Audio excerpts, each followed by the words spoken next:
The smell of ozone and burnt wiring is the first thing that hits you. It's a sharp, metallic tang that cuts through the thick, humid air of the canopy.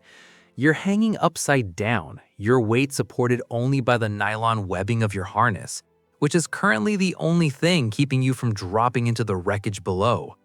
Everything is quiet for a heartbeat. Too quiet. The cockpit of the stealth jet is a jagged skeleton of carbon fiber and shattered glass, tilted at an impossible angle against the massive trunk of a mahogany tree. Smoke wisps from the instrument panel, curling into the green light of the jungle. You reach for the release buckle, your fingers fumbling against the cold metal. You don't feel the bruises yet, just the adrenaline, a cold electric current humming through your veins. The buckle snaps open. You drop. It's only a 4-foot fall, but the impact rattles your teeth and sends a dull ache through your shoulder. You don't stay down. You can't. Behind you, somewhere deep in the valley you just skimmed over, the sound of a heavy diesel engine costs to life. Then another. They know where you are. The transponder went dark, but the fireball of your descent was a beacon for anyone within 50 miles. You look at your wrist. Your watch survived. 60 seconds. That's the lead you have before the first patrol reaches the perimeter of the crash site. You have no rifle, no plate carrier, no survival kit. Just a tactical knife sheath at your thigh and the small encrypted radio tucked into your flight suit's pocket. You scramble out of the cockpit, your boots sinking into the rotting mulch of the forest floor. Every movement feels sluggish, like you're moving through chest-high water. But your mind is racing. You need distance. You look at the burning wreckage of the jet. In less than a minute, this place will be crawling with people who aren't looking to rescue you. You dive into the wall of ferns, the large fronds slapping against your visor as you tear it off and drop it. You don't need the helmet anymore. It's a liability, a bright white target in a sea of emerald and shadow. You keep the knife. You keep the radio. You move. The jungle is an obstacle course of tangled vines and hidden roots. You don't run. Running makes noise. You move in a low, predatory crouch, stepping on the stones and the hard roots rather than the dry leaves. Your heart is a drum in your chest, but you force your breathing to stay shallow and rhythmic. Behind you, the first shouting begins. It's distant, muffled by the density of the trees, but it's there. Then, a sound that makes your skin crawl. The high-pitched mechanical whine of a drone. It's a searcher. A small, nimble quadcopter equipped with thermal sensors. If it catches your heat signature against the cooler backdrop of the foliage, the chase is over. You scan the ground and find what you need. A shallow, muddy depression where rainwater has collected. You don't hesitate. You drop into the muck, coating your flight suit, your hands, and your face in the thick, cold sludge. It's a primal move, but mud is the best thermal insulator you have. You smear it over your neck, behind your ears, and across your brow until you are nothing more than a ghost of brown and gray. The whine of the drone grows louder. It's directly overhead now. You press yourself flat against the base of a massive banyan tree, pulling a handful of dead ferns over your back. Through the gaps in the leaves, you see the flicker of a red light passing through the canopy. The drone is hovering, its sensors sweeping the area where your footprints ended. You hold your breath until your lungs burn. The drone lingers for 10 seconds, 15, 20. Then, with a sudden change in pitch, it zips away toward the west, lured by the heat of the burning jet engine. You exhale, the air shaking in your throat. That was the first hurdle. You pull the radio from your pocket and click the side button twice. Silence. Then a faint, rhythmic static, a coded pulse. They're listening. You don't speak. You can't risk the audio being intercepted. You click 3 times. I'm alive. I'm moving. I'm on mission. A single pulse comes back. Extraction in 5 hours. Sunset. Reach the Anvil Ridge. The Anvil is 3 miles of vertical climb and dense thicket away, and the sun is already beginning to dip, casting long golden fingers of light through the trees. The kind of light that looks beautiful in a photograph, but creates deep, treacherous shadows for a man on the run. You push off the ground, your muscles screaming in protest.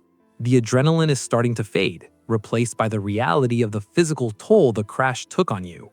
Your ribs ache with every breath, and your left ankle feels like it's being gripped by a heated vice. You ignore it. Pain is just data. You reach a narrow stream, the water clear and cold. You want to drink, but you don't. You cross it by stepping on the exposed rocks, ensuring you don't leave a single muddy print on the opposite bank. As you climb the far slope, you look for opportunities. You're not just a survivor, you're an operative. You need to slow them down. You find a sturdy, flexible sapling near a natural bottleneck in the trail, a spot where the searchers will have to walk single file. Using your knife, you shave the bark off a long, thin whine, testing its strength. You bend the sapling back, tensioning it until it's a loaded spring. You notch a piece of fallen hardwood into the trigger mechanism, a simple pressure release you learned years ago. You don't use anything sharp. You don't need to. The goal isn't to take a life, but to create a distraction, a sudden, violent noise and movement that will make them pause, regroup, and check their surroundings. You bury the trigger under a layer of leaves and move on, faster now, knowing that the click of that trap will be your only warning that they've closed the gap. As the terrain gets steeper, the jungle changes. The air grows thinner, and the lush ferns give way to jagged limestone rocks and thorny scrub. Your flight suit is snagging on everything, the fabric tearing. You stop to catch your breath behind a limestone pillar. Below you, through a break in the trees, you see the crash site. It's crawling with tiny, dark figures. There are at least 3 transport trucks and a command tent already set up. They're not just looking for a pilot. They're looking for the data drive you have tucked into your inner pocket. Suddenly, the radio in your pocket vibrates. Not a pulse, but a voice. It's distorted, layered with heavy encryption, but you recognize the tone. Ghost 1, we have multiple air assets moving to your north. They're dropping ground sensors. Change your heading to 240. You have 2 hours before the window closes. 240. That takes you right through the gully, a low-lying swampy area where the mud is thick and the cover is thin. It's a gamble. If you stay on the ridge, the drones will see you against the sky. If you go into the gully, you might get bogged down. You look at the sun. It's a bruised purple now, hanging low on the horizon. The warm highlights the mission briefings always talked about are turning into cold blue shadows. You choose the gully. The descent is a controlled slide. You use the knife to anchor yourself against the slope, the blade biting into the soft earth as you navigate the drop. Halfway down, you hear it, the snap of the sapling trap you set a mile back. It's followed by a shout and a burst of rapid communication over a loudspeaker. They've hit your trail. They know exactly which direction you're headed. You hit the bottom of the gully and immediately feel the change in temperature. It's freezing here, the air thick with the smell of stagnant water and decaying vegetation.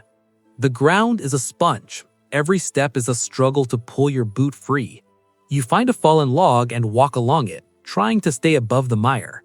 A new sound enters the air. A low, rhythmic thumping. A helicopter.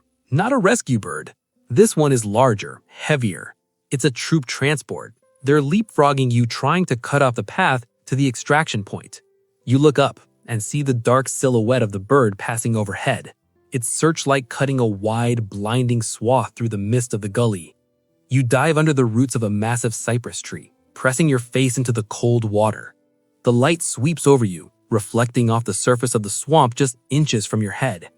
The vibration of the rotors shake the very ground you're lying on. You stay perfectly still, a part of the landscape, a piece of wood, a shadow among shadows. The light moves on. The helicopter banks hard to the left, its noise fading as it moves toward the ridge you just abandoned. You stand up, dripping with swamp water, your body shivering uncontrollably. You're reaching the limit of your endurance. Your vision is starting to blur at the edges, and the hunger is a gnawing beast in your stomach. You reach into your pocket and find a single crushed glucose tab. You chew it slowly, letting the sugar hit your system. It's not much, but it's enough to stop the shaking. The Anvil Ridge looms ahead of you, a dark, jagged wall against the fading light. It looks impossible, but then you see it. A faint, flickering green light at the very top. A beacon. Your team is there. They've reached the extraction point. But the searchers are close. You can hear them crashing through the underbrush behind you, no longer trying to be quiet. They're sprinting now, knowing the sun is almost gone. You look at the slope. It's a 300-foot climb up near vertical rock and loose scree. You start to climb. Your nails are torn, your knuckles are raw, and your breath comes in ragged, agonizing gasps. You don't look down, you only look at the next handhold, the next crack in the stone. The wind picks up, biting through your wetsuit. Every time a rock slips beneath your boot, your heart skips a beat, but you catch yourself.